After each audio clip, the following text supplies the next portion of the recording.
Perfect. So hopefully now you have step one all covered and have now got a plan in place ready. So now once you've got all the information that you have from your client, then we can start looking at planning a session for them. Okay. So it's just one session that you have to plan for them. And there isn't any specific or you have to do this type of training, that type of training, because it all comes down to what your client has told you.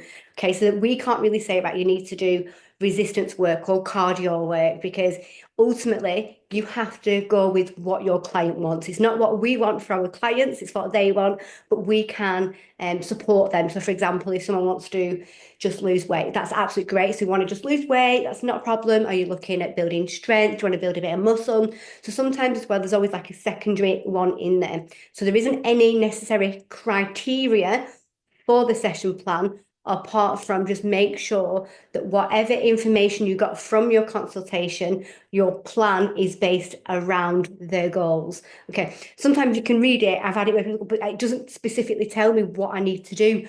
And it ultimately comes down to exactly what your client wants.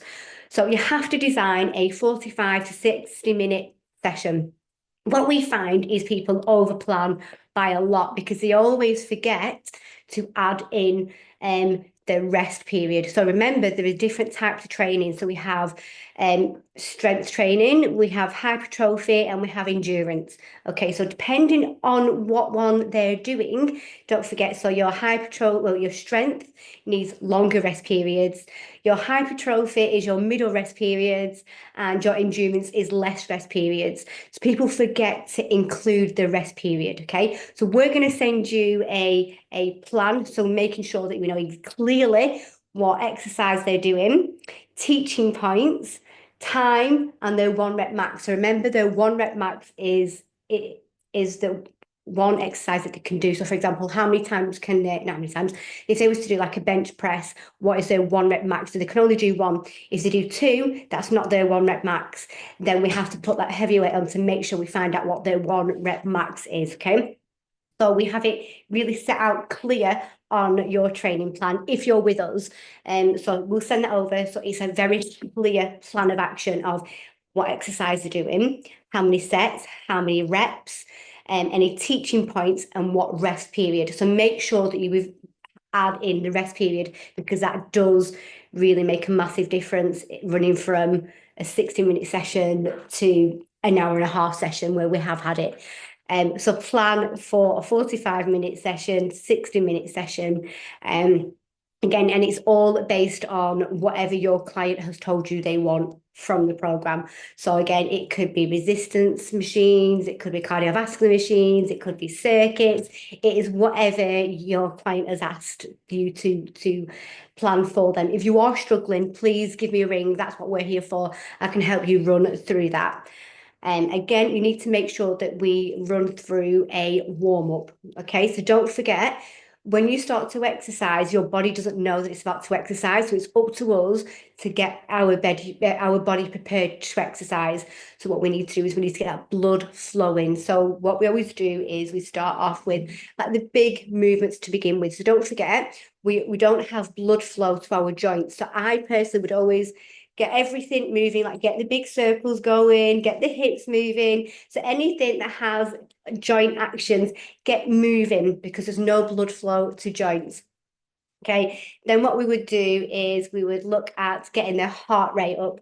After that, again, using the REP system, just to make sure that they're in that where they feel a little bit out of breath, but you can still hold a conversation with them as well, because it's not about exhausting them, it's about preparing their body ready for exercise. So make sure that you have a suitable, prepared warm up and stretch component as well. So we'd always start off with, for example, like do like your wrist, your ankles, like roll, and things like that. And then we always start off with like your stretching, like don't forget to stretch your calves and stretch your hamstrings, things like that as well. If you are struggling with a warm up, give us a quick shout. We'll help you with that.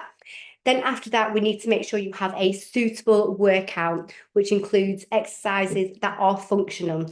But whatever we need to do, whatever that workout is, it has to be aligned with their goals, okay? So make sure everything in there is timed. Time can run away with you.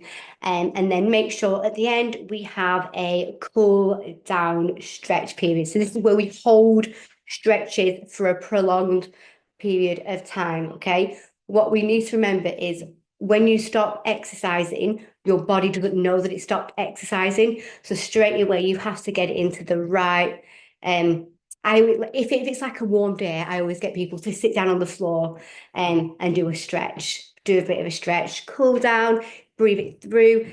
At the end of a cool down, oh sorry, during the cool down, just because it could be that awkward kind of conversation as well. I always make sure that I say, "Oh, did you enjoy that? What did you like? Oh, that's amazing. Can't believe you did that." I would never look at a negative. I would always see a positive that they've done in the session. So if someone would say, "I've never done that before," but "Oh, that's amazing. You've done absolutely fantastic. What did you learn about it?" And I'd always put a really positive spin on things. I would never, like I say, never ask people what they don't want, because what you don't want is them to leave with that negative in their head. We want them to leave knowing that you have done a brilliant job and they feel comfortable and confident with you. And that's a really, really good nugget. That's one of our little things that we teach in our studios. Okay, so it's our secret, our secret. And then obviously you need to plan any adaptations and modifications to regressions and progressions to the client's need, if needs be. So, for example, we have some people who might not have enough flexibility, might be a bit of a struggle, things like that. Just make sure that we have something in place that can aid that. For example, if they're going to do like a stretch or something and they've got quite short hamstrings, there's a box there or something that can just lift the leg up just so they feel a little bit more comfortable as well. But like I say, if ever in doubt, there's always in your LAP there is like your observation.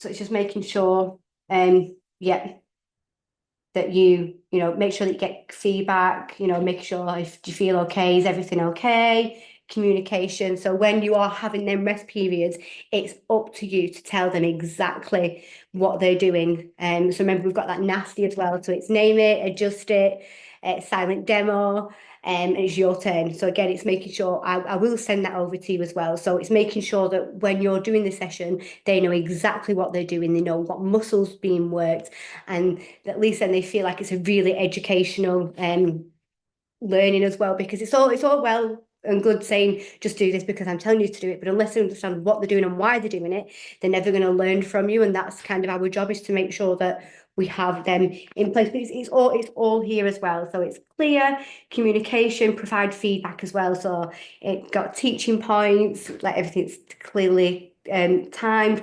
Motivation is a massive difference. Makes a massive difference. You know, it's completely up to you how you run your sessions. You can count the reps for them, and we would never tell them to count their reps. It would be up to you. I personally have a little clicker, so I can then talk them through the exercise, tell them to breathe, make sure they feel comfortable, make sure they feel confident, and then at least then, while they're going through the session, they know that they've got me to support them and that I am the motivator, as well as just calculating how many reps they're doing. But that's what we do. It's completely up to you how you run that.